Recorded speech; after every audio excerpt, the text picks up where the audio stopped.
بسم اللہ الرحمن الرحیم۔ گمنام ہیرو کے معزز ناظرین السلام علیکم۔ دوستو لائک ضرور کر دیا کریں، شکریہ۔ آئیے چلتے ہیں کہانی کی طرف۔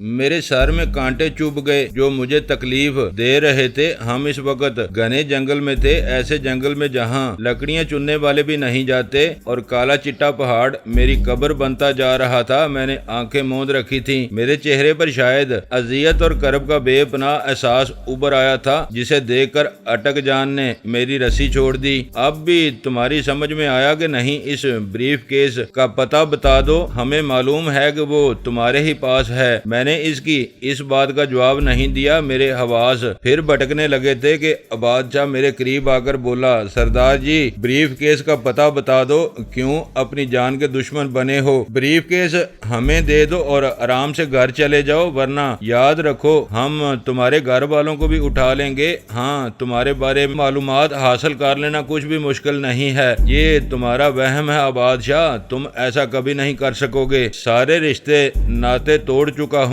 کچھ حاصل نہیں ہوگا تمہیں۔ بہتر ہے مجھے میرے حال پر چھوڑ دو۔ بریف کیس میں ڈیوڈ کو دے آیا تھا اور یہی میرا جواب ہے۔ پھر تم کل ہوٹل سے نکل کر کہاں گئے تھے؟ میں اپنے ایک دوست کے پاس چلا گیا تھا۔ تم رات ویگنوں کے اڈے پر کیسے پہنچے اور ہوٹل میں کیوں رہے؟ میں دوست کے گھر نہیں ٹھہرا، وہیں مجھے رات کو ہوٹل پہنچا گیا تھا۔ تم رات عشاء کے قریب ڈیوڈ کے گھر گئے تھے؟ ہاں، میں گیا تھا، وہاں ڈیوڈ اور اس کی ماں مرے پڑے تھے۔ ڈیوڈ کو قتل کر دیا گیا اور اس کی ماں بیماری سے مر گئی، اور پھر تم وہاں سے خالی ہاتھ نکل آئے۔ میں بریف کیس تلاش کرتا رہا مگر وہ مجھے نہیں ملا۔ اور یہ گٹھڑی جو تمہارے پاس تھی، اس کو تم نے کہاں پھینکا؟ وہ کہیں راستے میں گر گئی تھی۔ تم نے تو مجھے پاگل کر رکھا تھا، میں کیا کرتا؟ میری کمر میں بھی کئی کانٹے چبھے ہوئے تھے، ہاتھ اور پیٹ بری طرح چھل چکے تھے، مگر ان کا کوئی علاج میرے پاس نہیں تھا، اور بادشاہ سب کچھ دیکھ رہا تھا۔ تم بہت ہی ڈھیٹ آدمی ہے استاد، مگر تیرا تو ہم لٹو گما دیں گے۔ تو سمجھتا کیا ہے آخر خود کو؟ یہ کہہ کر وہ وہاں سے اٹھ گیا اور لمبے لمبے ڈگ بھرتا ہوا گاڑی کی طرف چل دیا۔ میں بے حس و حرکت پڑا تھا، میری سمجھ میں نہیں آ رہا تھا کہ میں کیا کروں۔ جان زیک میں پڑ گئی تھی یا محمد اور اٹک جان پستول تان کر میرے سامنے آ ٹھہرے تھے۔ دونوں سگریٹ کے رسیا معلوم ہوتے تھے اور لمبے لمبے کش لے رہے تھے۔ دونوں شدید ذہنی اضطراب میں مبتلا تھے۔ بادشاہ کا بھی یہی حال تھا، ان کا بس نہیں چلتا تھا، ورنہ وہ اسی وقت مجھے گولی مار دیتے۔ بادشاہ جب واپس آیا تو اس کے ہاتھ میں لمبا سا رسا تھا۔ یہ لو اٹک جان، اسے درخت پر باندھ کر اس کا لٹو گھماؤ، پھر یہ خود ہی بولے گا۔ ایسا ذلیل آدمی میں نے آج تک نہیں دیکھا ہے۔ اٹک جان نے سگریٹ ہاتھ میں مسل کر دور پھینکا اور پستول جیب میں رکھ کر رسا اس نے بادشاہ سے لے لیا۔ کچھ ہی دیر بعد اٹک جان نے وہ رسا ایک درخت کے ساتھ باندھ دیا۔ پھر یار محمد اور بادشاہ نے مجھے دونوں ہاتھوں سے اٹھایا اور اس رسے کے ساتھ الٹا لٹکا دیا، اس طرح کہ میرے دونوں پاؤں انہوں نے رسے میں جکڑ دیے۔ وہاں پہلی رسی بھی موجود تھی، وہ بھی انہوں نے وہیں رہنے دی۔ جب وہ مجھے الٹا لٹکا چکے تو بادشاہ بولا، اب بھی بتا دے بچے، ورنہ تیرا لٹو پوری طرح گھوم جائے گا، تو یہ عذاب سہ نہیں سکے گا۔ اب بھی وقت ہے۔ حالت میری یہ تھی کہ میرے بازو کمر پر بندھے تھے اور میری قمیض سرک کر میرے منہ پر آ پڑی تھی۔ وہ مجھے واقعی مار دینا چاہتے تھے۔ میری رسوائی اس سے زیادہ اور کیا ہوگی، مگر میں ان کے سامنے سچ کیسے بول دیتا؟ وہ اپنی ضد پر اڑے تھے تو میں کیسے ان کے سامنے دست بردار ہو جاتا؟ میں اپنا 1 کروڑ ان کے حوالے کیسے کر دیتا؟ اور ابھی مجھے گولی مار دینے کا مرحلہ نہیں آیا تھا۔ میری بچت اسی میں تھی کہ میں مسلسل انکار کرتا رہوں۔ مجھے صورتحال کے کسی نہ کسی طرح اچانک بدل جانے کی توقع تھی۔ وہ کوئی بھی غلطی کر سکتے تھے جس سے میں فائدہ اٹھا سکتا تھا۔ یار محمد نے مجھ سے کوئی جواب نہ پا کر بادشاہ کے اشارے پر رسے کو پوری قوت سے گھما دیا۔ اف میرے خدا، اف میرے پروردگار، اب میں واقعی لٹو کی طرح گھوم رہا تھا۔ ہر شے مجھے اپنے ارد گرد محو رقص نظر آتی تھی۔ یہ سلسلہ کوئی 15 منٹ تک جاری رہا۔ یہاں تک کہ میرے حواس مختل ہونے لگے اور میں خود پر ضبط نہ کر سکنے کی وجہ سے کرنے لگا۔ میرے معدے میں جو کچھ تھا وہ میں نے الٹ دیا۔ میری حالت دم بدم بگڑنے لگی تو وہ مجھ سے دور دور ہٹ گئے اور الگ الگ جا کر اطمینان سے فرید احمد کے پاس بیٹھ گئے۔ کوئی 10 منٹ تک میری یہی حالت رہی۔ بالآخر رسا ایک جگہ تھم گیا۔ میں ابھی تک الٹا لٹک رہا تھا۔ البتہ رک چکی تھی کہ اچانک میں نے گولی چلنے کی آواز سنی۔ میں نے ان لوگوں پر نظر دوڑائی تو میں نے دیکھا کہ فرید احمد پستول سے ان پر گولیاں چلا رہا تھا اور پہلی گولی اس نے یار محمد کو ماری تھی۔ بدماشو، میری سواری کو اتنا ذلیل کر دیا ہے تم نے اور میں تمہارا لحاظ کرتا رہا۔ وہ انہیں گندی گالیاں دے رہا تھا۔ دوسری گولی اس نے عباد شاہ پر چلائی۔ اس عرصے میں اٹک جان سنبھل چکا تھا مگر فرید احمد نے اس کو کچھ کرنے کا موقع نہیں دیا۔ اس پر گولی چلا دی اس طرح کہ اس کا دایاں بازو بری طرح زخمی ہو گیا۔ عباد شاہ کی کمر میں گولی دھنس گئی تھی اور وہ منہ کے بل زمین پر گر گیا تھا۔ یار محمد کو اس نے پہلے ہی حلے میں شدید زخمی کر دیا تھا۔ اس کی دونوں رانوں سے خون ابل رہا تھا۔ فرید احمد نے گرے ہوئے اٹک جان کے قریب پڑا پستول اٹھایا اور اسے بائیں ہاتھ میں لے کر بولا، تمہارا لٹو میں اب خود گماتا ہوں۔ کتو بولو، اب ایک شریف آدمی کو ذلیل کر رہے ہو تم، اس پر الزام لگاتے ہو۔ کیا گناہ کیا ہے اس نے تمہارا؟ میری گاڑی الگ تباہ کر دی ہے تم نے، یہ نقصان کون پورا کرے گا؟ تمہارا باپ؟ بولو۔ یہ کہہ کر اس نے پستول کے دستے سے انہیں مزید زخمی کر دیا۔ شاید وہ انہیں بے ہوش کر دینا چاہتا تھا۔ ضرب وہ ان کے سروں پر لگا رہا تھا۔ پتہ نہیں وہ بے ہوش بھی ہوئے تھے کہ نہیں، مگر فرید احمد بہت جلدی میں تھا۔ فوراً ہی میری طرف رخ کیا اور مجھے اس رسے کی گرفت سے بڑی مشکلوں سے رہائی دلائی۔ دراصل میں زمین سے کئی فٹ اونچا اٹھا ہوا تھا اور رسے تک اس کا ہاتھ نہیں پہنچ رہا تھا۔ اس مشکل کے حل کے لیے وہ پھر اٹک جان کے پاس گیا اور اس کا خنجر لے کر وہ درخت پر جا چڑھا اور وہاں سے رسے کو کاٹ دیا۔ میں دڑام سے نیچے گرا تو اس نے میری رسیاں کھول دیں۔ خدا کا شکر کریں صاحب، یہ تو بڑے موذی لوگ ہیں، آپ کہاں ان کے ہتھے چڑھ گئے؟ تمہارا میں کس منہ سے شکریہ ادا کروں فرید احمد، تم نے یہ سب کیسے کر لیا؟ مجھے بہت غصہ آ رہا تھا صاحب، ان کی حرکتیں دیکھ رہا تھا مگر بات بن نہیں رہی تھی۔ یہ سب کے سب مسلح تھے۔ ابھی جب یہ میرے پاس آپ کو اوپر لٹکا کر واپس گئے تو میں نے موقع ملتے ہی یار محمد سے اس کا پستول چھین لیا۔ وہ ذرا دیر کے لیے اس سے غافل ہوا تھا۔ نیا سگریٹ سلگانے کے لیے اس نے پستول جیب میں ڈال لیا تو وہ میں نے فوراً ہی کھینچ کر اس پر گولی چلا دی اور پھر کام آسان ہو گیا۔ ایسے خبیث کے بچے ہیں ان کا وہ آدمی جو کنارے پر بے ہوش پڑا ہے وہ بھی ہوش میں آ رہا ہے۔ آپ نے جسے ندی میں گولی ماری تھی وہ بھی زخمی ہے مگر اب خوفزدہ ہو کر وہ اندر ہی اندر چلتا ہوا دوسری طرف نکل گیا ہے۔ میں نے خود دیکھا ہے اسے۔ اچھا، اور وہ جو گاڑی میں پڑا ہے اس کا پتہ نہیں کیا حال ہے؟ میرا خیال ہے اس کی ہنسلی کے پاس گولی لگی تھی۔ تم نے کمال کر دیا فرید احمد، میں کبھی تمہارا یہ احسان نہیں بھول سکوں گا۔ میں تمہیں نئی گاڑی لے دوں گا اور جو گاڑی تباہ ہو گئی ہے اس کی قیمت دے دوں گا۔ ہاں بالکل بے فکر رہو، ان سب کو گاڑی میں ڈالو، ان کا علاج بہت ضروری ہے۔ دفع کریں جی، پڑا رہنے دے ان کو، ادھر چیل کوے کھا جائیں گے، انہیں کیا ضرورت ہے ان کتوں کے علاج کی؟ نہیں فرید احمد، یہ بہت ضروری ہے۔ شکر ہے کہ ان میں سے مرا کوئی بھی نہیں، تم میرے ساتھ لگو ذرا۔ میں نے ان سب کو فرید احمد کی مدد سے کھینچ کھانچ کر گاڑی میں ڈالا۔ وہ آدمی جو گاڑی میں زخمی ہوا تھا ابھی زندہ تھا مگر اس کا خون زیادہ بہہ نکلا تھا، پھر بھی اس کے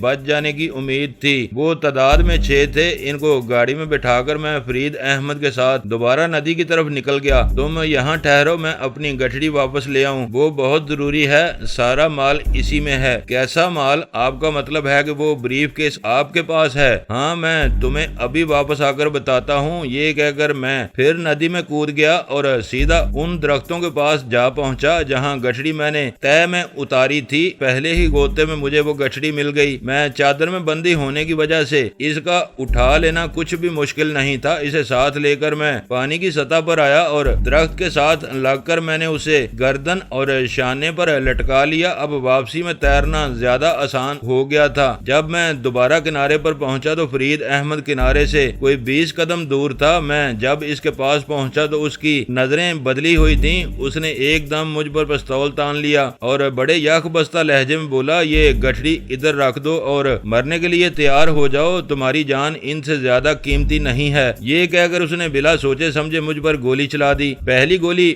میری ران میں لگی، میں تڑپ کر اچھلا تو گٹھڑی میرے ہاتھ سے چھوٹ گئی۔ اس نے دوسری گولی چلائی، وہ میرے بائیں بازو پر لگی تو میں پاگلوں کی طرح ندی کی طرف بھاگا۔ فرید احمد مجھے قتل کر دینا چاہتا تھا، وہ میری طرف لپکا اور جب اس نے تیسری گولی چلائی تو میں اس وقت تک ندی میں کود چکا تھا۔ مجھے اپنی جان بچا لینا ناممکن نظر آتا تھا۔ وہ کنارے پر پہنچ کر رک گیا۔ میں نے پانی میں کودتے ہی غوطہ لگا دیا تھا اور میں پانی کے اندر ہی اندر دوسری طرف بڑھتا چلا گیا، یہاں تک کہ مجھے سانس لینے میں شدید تکلیف محسوس ہونے لگی تو میں اچھل کر پانی کی سطح پر آ گیا۔ اس وقت تک میں ندی کے وسط میں پہنچ چکا تھا۔ فرید احمد نے وہیں کھڑے کھڑے مجھ پر 2 گولیاں چلائیں، مگر میں فوراً ہی غوطہ لگا گیا۔ جب میں دوسری بار اوپر ابھرا تو اس وقت تک فرید احمد اپنی گاڑی سٹارٹ کر چکا تھا اور میرے دونوں بریف کیس اس کے پاس تھے۔ میں پاگلوں کی طرح پیچھے لوٹا، مگر ندی کا پاٹ اتنا چوڑا تھا کہ وہ فاصلہ اتنی جلدی طے کر لینا مجھے ناممکن نظر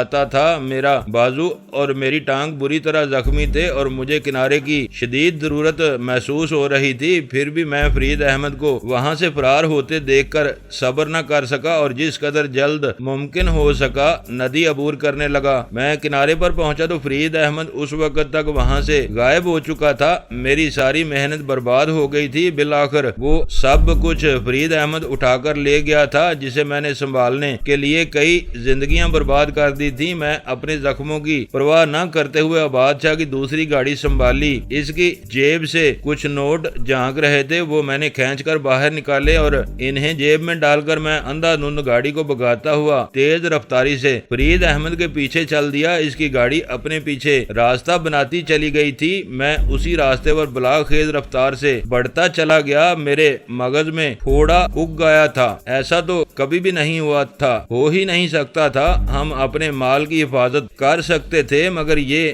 بنا بنایا کھیل کیسے بگڑ گیا؟ کیا فرید احمد اسی لیے ان کے سامنے سارا عرصہ یوں بھیگی بلی بنا رہا کہ وہ موقع ملتے ہی ہم سب کو گونچا دے دے گا؟ اس نے تو واقعی کمال کر دیا تھا۔ اسے معلوم تھا کون سی چال کس وقت چلنی چاہیے، مگر ایسی چال جو دوسروں کا بٹا ہی بٹھا دے، یہ کہاں لکھا تھا آخر؟ اور اب وہ 2 کروڑ روپوں کا مالک بن بیٹھا تھا۔ وہ نمک حرام تو سیدھا یورپ کا ٹکٹ کٹائے گا، کیا لے گا؟ وہ پاکستان میں رہ کر ایک لمبی رقم اس کے ہاتھ آ گئی تھی۔ اس کے تو وارے نیارے ہو گئے تھے اور کوئی اسے روکنے والا بھی نہیں تھا۔ اور عمر اس کی کیا تھی؟ یہی کوئی 20-22 سال۔ ایسے میں کروڑوں کی رقم مل جائے تو آدمی کی تو واقعی پانچوں گھی میں اور سار کڑاہی میں ہوتا ہے۔ مجھے سخت تیش آ رہا تھا، کیسی کیسی حماقتیں مجھ سے سرزد ہو چکی تھیں۔ اس فرید احمد پر اتنا زیادہ اعتماد کرنے کی کیا ضرورت تھی؟ میں نے اسے یہ بھی بتا دیا کہ ان کا سارا مال ندی میں پڑا ہے اور میں اسے اندھوں کی طرح ہاتھ میں پکڑ کر اس کے سامنے جا ٹھہرا۔ میں نے کچھ تو سوچا ہوتا، مجھے معلوم ہو جانا چاہیے تھا کہ ایسے میں کسی بھی آدمی پر اعتبار نہیں کیا جا سکتا، مگر میرا برا ہو یہ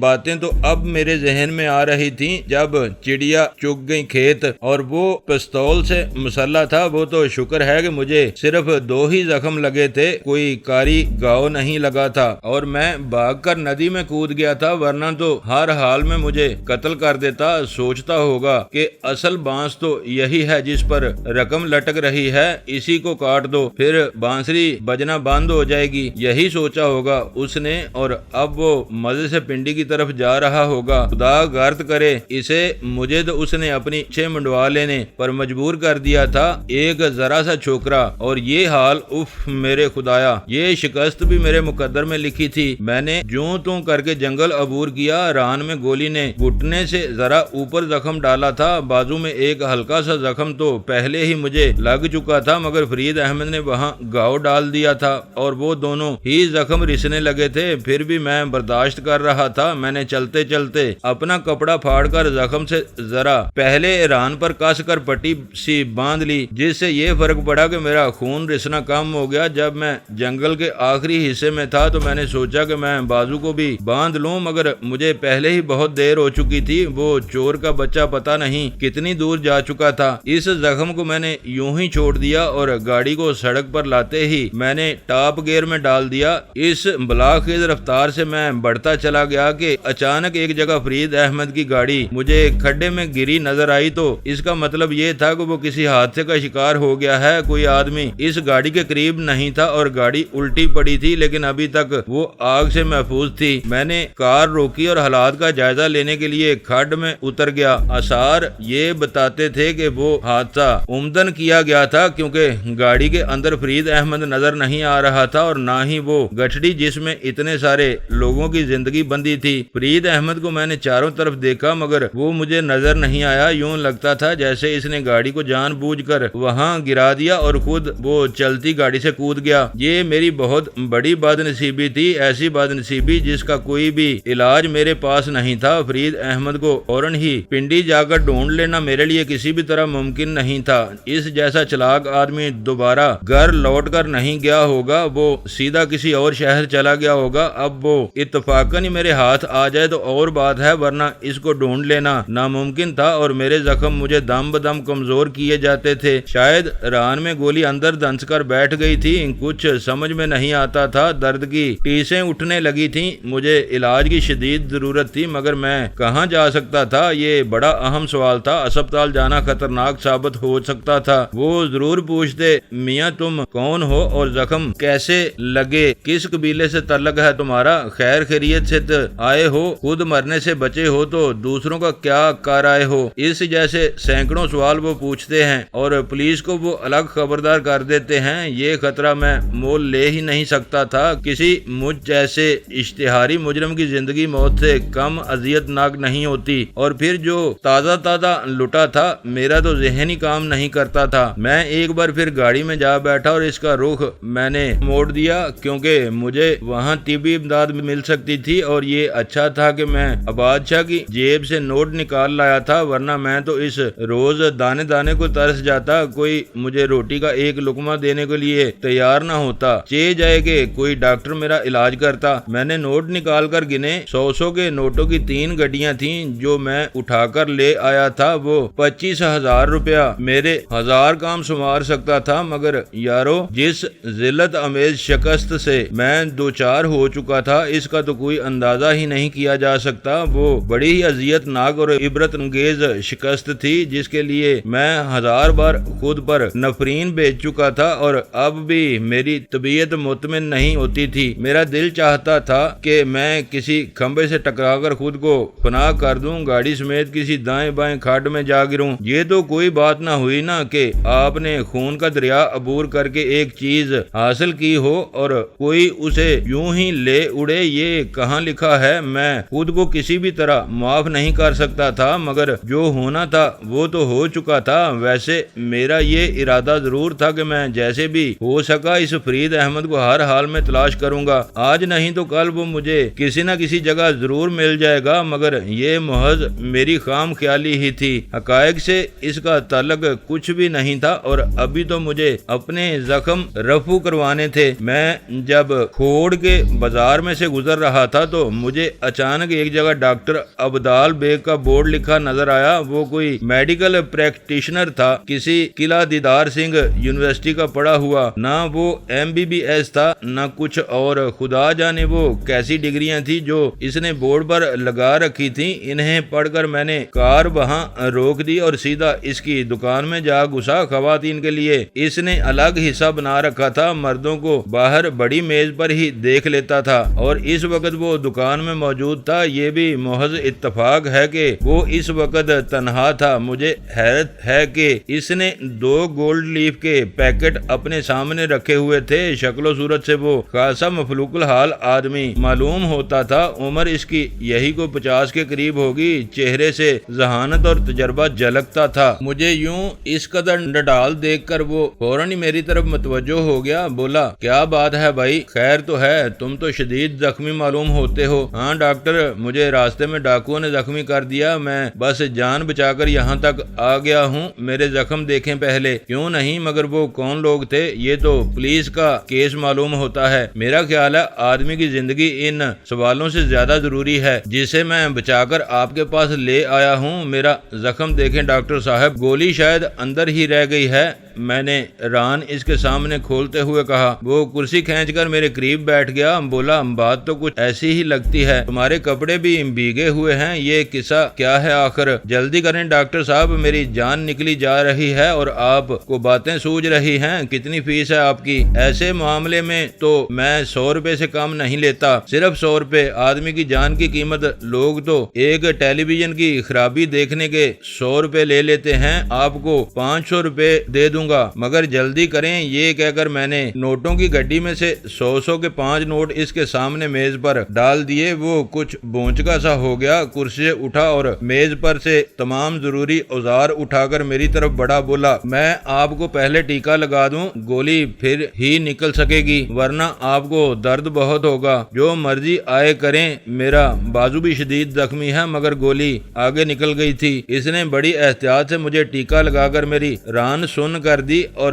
پھر نہایت چابک دستی سے اس نے زخم میں سے گولی نکال دی، لیکن ایسا کرتے ہوئے اس نے میرا زخم کچھ اور گہرا کر دیا۔ درد سے تو میں بچ گیا، مگر جب وہ فارغ ہوا تو مجھے محسوس ہو رہا تھا کہ جب ٹیکے کا اثر ختم ہوگا تو درد پھر جاگ اٹھے گا اور مجھے بڑی تکلیف دے گا، مگر وہ تو مجھے سب کچھ سہنا ہی تھا کہ میری تقدیر ہی یہی تھی۔ میں اس سے کسی بھی طرح بچ نہیں سکتا تھا۔ جب وہ میرے بازو پر پٹی باندھ چکا تو بولا اب بتائیں کہ معاملہ کیا ہے؟ کچھ بھی نہیں ڈاکٹر صاحب، مجھے راستے میں ڈاکوؤں نے گھیر لیا تھا ادھر کالے چٹے پہاڑ کے قریب۔ آپ کو یقین کیوں نہیں آتا؟ وہ میرا تمام سامان لوٹ کر لے گئے، صرف یہی رقم بچ سکی ہے۔ آپ تھانے کیوں نہیں گئے؟ کیا فائدہ ہوگا؟ کیا وہ کچھ مدد کر سکتے ہیں؟ کسی کی مدد کی ہے انہوں نے؟ بہت بولے آدمی ہیں آپ ڈاکٹر صاحب۔ ٹھیک ہے، آپ یہ 400 روپے رکھ لیں میرے لیے، یہ 100 روپیہ کافی ہے۔ اس نے میری توقع کے برعکس صرف 100 روپے اپنے پاس رکھ کر باقی رقم مجھے واپس کر دی۔ کیا آپ میری کچھ مدد کر سکتے ہیں؟ میرے کپڑے بری طرح بھیگ گئے ہیں، مجھے یہاں سے کوئی ریڈی میڈ کپڑے لا دیں، آپ کی بڑی مہربانی ہوگی۔ ہاں یہ تو کچھ مشکل نہ ہوگا، قمیض شلوار لا دوں، حال ہی میں ایک دکان یہاں کھلی ہے، وہاں سے یہ سب کچھ مل سکتا ہے، بس وہی لا دیں، میں شاید ابھی چل نہیں سکوں گا۔ ہاں آپ کو بہت آرام کی ضرورت ہے، زیادہ چلنے پھرنے سے یہ زخم خراب ہو سکتا ہے۔ میں یہی کروں گا، یہ لیں، یہ 2 نوٹ لے جائیں۔ میں نے اسے 200 روپے دے دیے۔ وہ کچھ سوچتا ہوا دکان سے اترا اور باہر چلا گیا۔ وہ کوئی بہت ہی ہمدرد اور مہذب آدمی معلوم ہوتا تھا۔ اپنی بات پر اس نے زیادہ اصرار نہیں کیا۔ مجھے حیرت تھی کہ وہ رقم کا بھی لالچ نہیں رکھتا تھا، ورنہ میں اسے 500 روپے دے رہا تھا۔ ایسے بھی لوگ ابھی اس دنیا میں موجود ہیں۔ وہ باہر نکلا تو میں ایک بار پھر سوچ میں ڈوب گیا۔ میری ٹانگ جس طرح سن ہو کر رہ گئی تھی، کاش میرا ذہن بھی اس طرح مفلوج ہو جاتا تاکہ میں آگے پیچھے کی کوئی بات نہ سوچ سکتا۔ مجھ پر عباد شاہ اور اس کے ساتھیوں نے جس طرح عرصہ حیات تنگ کر دیا تھا، وہ میرے لیے ایک للکار کی حیثیت رکھتا تھا۔ کوئی اتنی بڑی رقم زندگی میں پہلی بار مجھ سے چھین کر آگے نکل گیا تھا، اور وہ بھی ایک نو عمر سا ڈرائیور جس کی جرت نے مجھے حیران کر دیا تھا۔ یہ سب کچھ عباد شاہ کی وجہ سے ہوا تھا، انہوں نے مجھے بے بس کر دیا تھا۔ جب میں ان سے پیچھا چھڑا کر رقم کی طرف بڑھا تو فرید احمد کے ہاتھوں میں ان کا پستول آ چکا تھا۔ میرا خیال ہے کہ فرید احمد کی یہ نیت نہیں تھی، وہ آخری وقت بڑے خلوص سے میری مدد کرنا چاہتا تھا، مگر جب اس نے عباد شاہ کو زیر کر لیا تو پھر اس نے محسوس کیا کہ اب تو صرف میں ہی وہاں رہ گیا ہوں۔ اذیت کا مارا ہوا نڈال پریشان غلام جیلانی ہی اس کے اور رقم کے درمیان باقی ہے، تو اس وقت اس کی نیت بدل گئی اور مجھے بھی اس نے مار دینے کا تہیا کر لیا۔ وہ اپنے اس کوشش میں کامیاب بھی ہو گیا تھا۔ بڑے کاری زخم لگائے تھے اس نے۔ اگر ندی مجھے تحفظ نہیں دیتی اور میں اس میں نہ کود گیا ہوتا تو پھر کبھی بھی باقی نہ رہتا۔ مجھے اپنے طور پر دریا برد کر کے وہ رقم لے کر اسی وقت وہاں سے